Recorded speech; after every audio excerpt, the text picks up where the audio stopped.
Thanks, bye.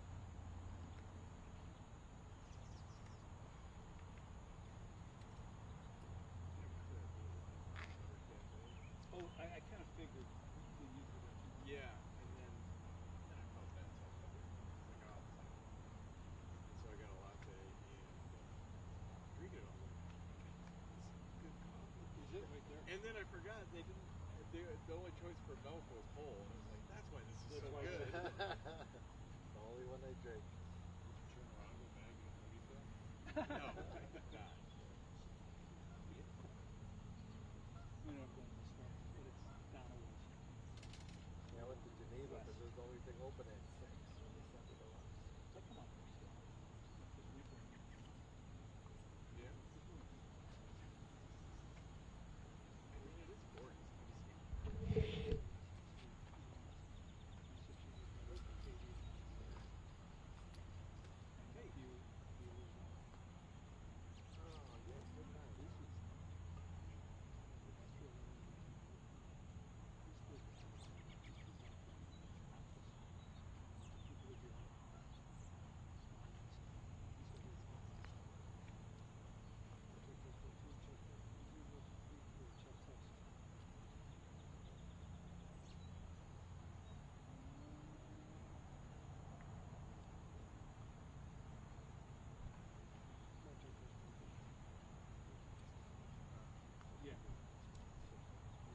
Oh, does it? Is that when you do it?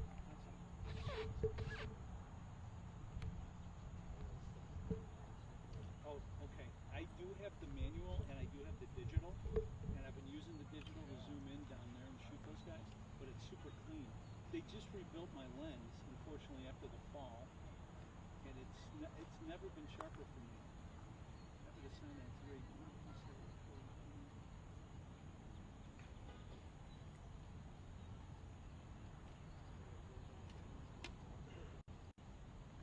We don't have the Canon lenses. We just have Fujinon. You just take the Fujinon. Probably. Is it? Take a look if you mind. And you can play with it. All you got to do is push. I have it assigned to this button here. Assigned on 3, and you can try it with the digital. See if it. And tell your photographer that it is. Is it? I think it is. When I first got the camera. Yeah, this is 6, but it's going to take me an hour and a half. This will still look a little. I mean, the first setting isn't too soft. You got to twist it a little bit, but I'm on extender. That's extender on. Okay. Yeah. All right. Good. We're not ready to start yet, but we did have a printout now of a general statement that we can give to everybody just so you had some information to reference here before we get started. This is Lisa, the Lisa that I did not have a phone number for. CD St. Charles. Thank you. Thank you. It's literally hot off the press. Yeah, well, anything out here is, right? It doesn't have that smell though. Yeah. The old toner smell. All right, we'll be back in a few minutes. Thank you. Thank you. Thank you.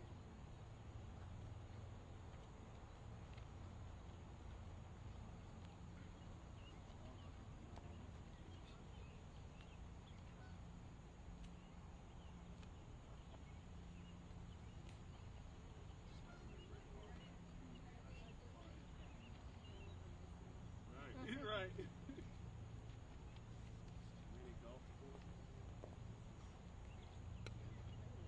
Yeah. Oh, okay.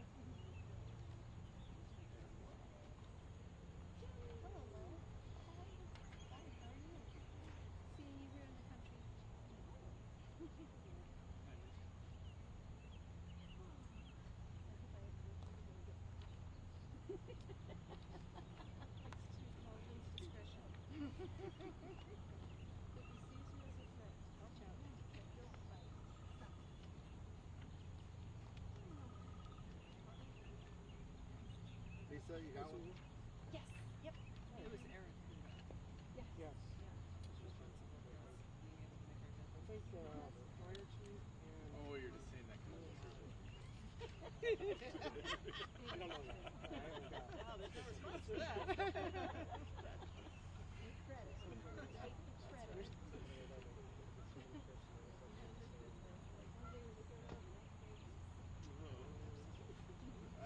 just have a Well, few yeah, throughout. I'm gonna toss it, you know, like, I had a dude yeah, I for- can put it, if you can watch it, yeah, I can watch it drop off. You're only as good as your last story. So there's some info on the St. Yeah. Charles Yeah. Village website, He was and they yelling. just handed us like a story because the same. He's the only one that is the real yeller that I have. St. Charles, right? Isn't that Dominic was on? Yeah. I mean, it's just a recovery of we'll see what they say. There's other media. My there, famous so photo don't police ask officer. for it. And you could potentially afford to. Yeah, I just have to cut people. Well, he did about 10 minutes Yeah. ago. It just happened. Yeah. I just happened to be getting it. Yeah, we all of us were over there. So I'll let you know when it's in. Oh. You take a look. Okay. Guys, you're trying to get through?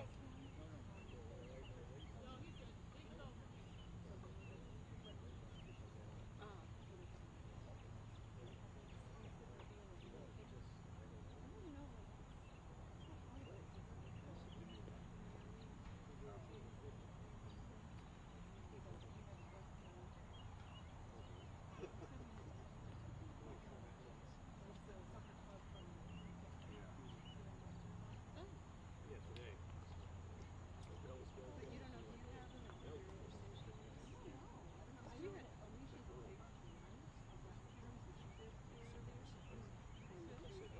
Don't start without me. I'll walk back with you, Joe. I gotta get my personal phone in the way. Has anybody been out from the city to greet you guys? Yeah. Okay, great. Just making sure. Okay.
What happened last time? Popping battery.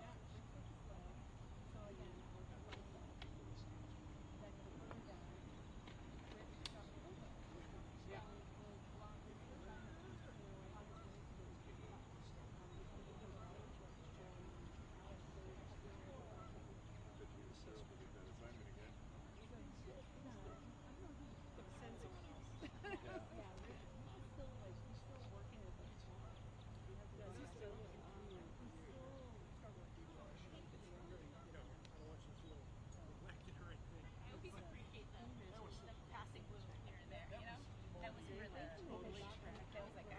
I almost went to the ER today. Because I was going full steam.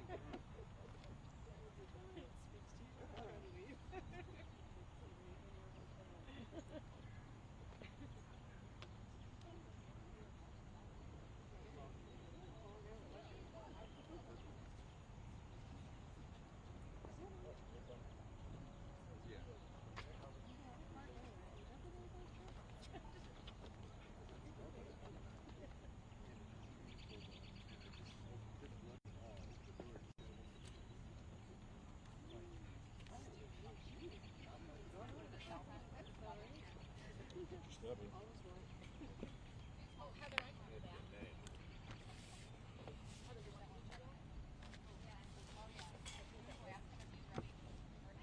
Are we ready?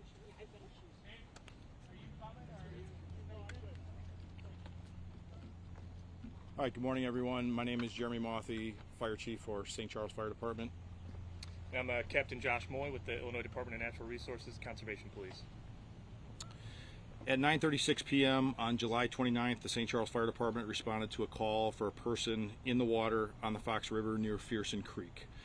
First responders arrived on scene and immediately initiated a coordinated water rescue operation.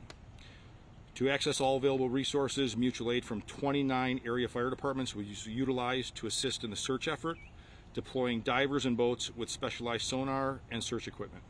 Crews searched through the night until approximately 5 a.m. Despite extensive efforts, the individual has not been located. Search operations resumed at 8:30 a.m. this morning. The operation has transitioned from rescue to recovery.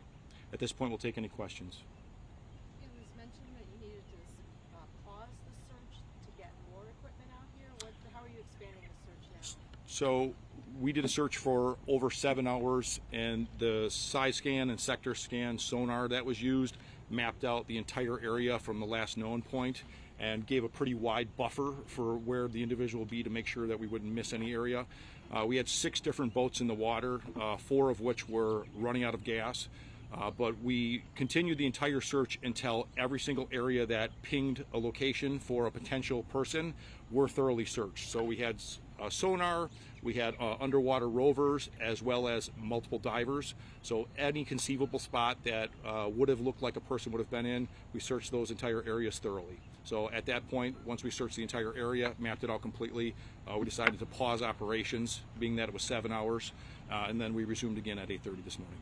Can you give us a little bit more background? You heard 2 kayakers. I'm understanding. What were they doing on the water? Yeah, so the area, it's under investigation, but what I can tell you is there were 2 kayakers who were in the water apparently fishing, and then there was also a boat that was involved. From the preliminary interviews that we did, it sounds like one of the kayakers tipped and fell out of his boat, and then at that point he wasn't seen again. Do you believe the boat and the kayak crashed? That's under investigation. And any more information that you could share about that missing kayaker, age, where they're from, or male, female? Not at this point. Those were single kayakers? Yeah, 2 single kayaks. 2 kayaks, and only one tipped. 1 tip, correct. The other kayaker didn't go into the water? The other kayaker was able to paddle safely to Fearsome Creek. Is it unusual for people to, I guess, fish in the dark? I'll give this one to you. That's your area of It's not expertise. unusual for people to fish in the dark. Come up a little bit 'cause It said it's not unusual for people to fish in the dark, right? It does happen. There are some fish that are, better to catch at night, but there are, certain regulations that kind of dictate how and where you can operate your boat at certain times of day. So, a lot of those details we're still looking through, whether they were contributed to this incident or not. So as soon as we have those kind of details, we'll put out more statements as information comes available. It's not clear if these 2 individuals were supposed to be fishing underwater at the time. Correct. What were conditions like last night? The water was calm. There was virtually no current whatsoever. Can you tell us more about the boat that was involved? What do we know about that boat? Was it a big boat, a small boat? It's under investigation. I think I know the answer to this, but a lot of the people that were down here that were posting on social media were saying that the boat was going at a pretty high rate of speed with no lights. So those kind of details that's part of the investigation. If that's the case, right, we'll take all that information, and that will all be available, in the completed incident report. Did the person operating the boat stay on scene after the kayaker? We were able to make contact with the operator of that boat last night. Yes. And was it the weight from the boat that tipped the kayaker, or is it unknown? It's unknown, but the assumption is that either a wake or potentially the boat. But the boat was involved. We don't know exactly what happened. The kayaker was just fell out of the kayak and then wasn't seen after that. Have you found his kayak by chance? We have found the kayak. Any other challenges that have come about with the search? Yeah, it's the Fox River is a very dark and murky river. It's got a lot of different objects in there. A few of the things that we had found last night that we thought were potentially a person, tires, things of that sort. So it's not a clean, easy river to search. It's very wide. It varies in depth, and it has a lot of murkiness and muck inside of there. So an area that perceivably is 4 or 5 feet ends up being 8 or 9 feet when you're going down into the muck. So it's an extensive area to search. Fortunately, like I said, we've got both sector and side scan sonar, which allows us to paint a picture of the floor of the river, so we can dial in on certain areas. So at this point, really what we're doing, we've obviously slowed down, being that it is recovery. So we're mapping out the area and expanding that area that we initially had, so we make sure that any potential location where the individual could be is mapped out, and then from there our divers are going to search each one of those individual spots. How often do you guys see these types of search and recovery efforts in a season? Well, there was one, I'm sure everyone knows about it, that happened in DeKalb just a few days prior in a pond. So we had, our battalion chief was involved in that. We have a dive team in St. Charles, which we're fortunate to have. So they've done a lot of training extensively in the Fox River. So we're pretty familiar with it.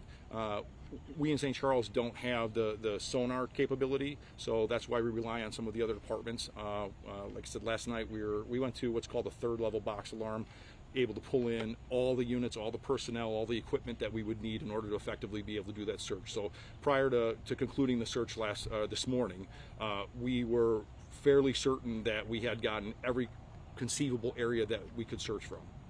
I guess my question, sorry, is in the Fox River specifically, is something like this to happen, is that rare? I can't recall a situation similar to this. I've been with our department for 21 years.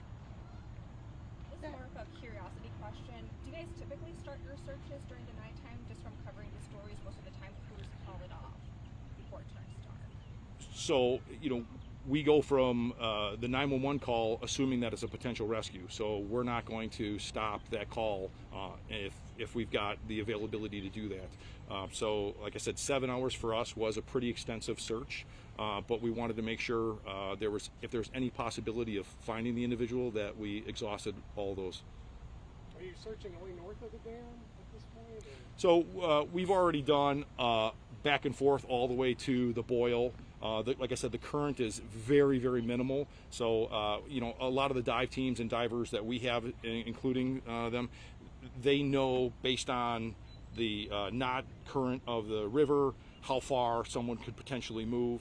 So they've calculated all that. So anywhere that they could potentially have been, we've both visually searched as well as done the sonar searching.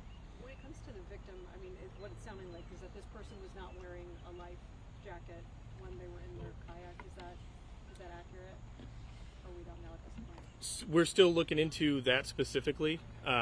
There has been some information that indicates maybe he was not, but like I said, we're looking into that because there's a lot of stuff that we have to look at when it comes to boat incidents, especially when they're potentially fatal incidents. Right. And just in general, when people are kayaking, if they're fishing, can you just talk about the importance of wearing a life jacket in an instance like that? Yeah, I mean, if there's one thing that we could give as a piece of advice for anybody that's going to be boating or anybody that's even a good swimmer that's going to be recreating in, any sort of water, whether it's slow-moving water, deep water, whatever it is life jackets, right? Life jackets save lives. So that's probably the number one thing that we would want to stress to people is, wear your life jacket if you have the opportunity to. Were the kayakers together? I mean, did they know each other? And was the other kayaker male or female? Do we know? That was paddled to the kayakers did know each other. In terms of their relationship, I can't speak to that, but they did know each other. They were both out fishing together. both men? The kayakers were both fishing together. Was the last sighting here at Boy Scout Island, or was it farther up? So the initial incident, based on the investigation that we did and the interviews, occurred just slightly south of Fearson Creek Fen. That was the last sighting? That was. But you've searched all the way down. Are you still at the 29 agencies level right now? No. About 5 a.m. is when we concluded that initial search. We are now using both, again, side scan and sector scan sonar to essentially map out the entire river, plot each individual spot that has any potential for a victim, widen that search just because of the time that we've now gone, and then at that point, once we've got all of those spots plotted, we'll go ahead and deploy the divers and the rovers into the water. So it's like I said, it's dark, it's murky, you can't see, so it takes a lot of time to do. So we want to try to map it out as best we can before we put the divers in the water, because the divers are in dry suits. The humidity is thankfully cooled down a little bit, but it's a lot of labor, and that's why we had so many different departments responding last night, just because of the amount of exertion that gets put on the individual divers. And how long do we expect to see you guys out here today? How long will you go? Until we can find the individual. That's what our plan is. Is there concern about weather? They're in the river, so if it's raining, we've got a command vehicle for our command individuals, but the boats aren't going to sink, and the divers are going to still be in the water no matter what. And can I just have you say and spell your name? Yeah, it's Josh Moy, M-O-O-I, with the Department of Natural Resources. I'm the commander of the Northeast Zone for Conservation Police. It is. It's a mouthful. I got a big card. All right. I think that's it. Thank you all. Thank you. Thank you all for coming. Will the next update be when you recover the body? That would be our hope. Thanks so much. All right. Thank you all. Appreciate it.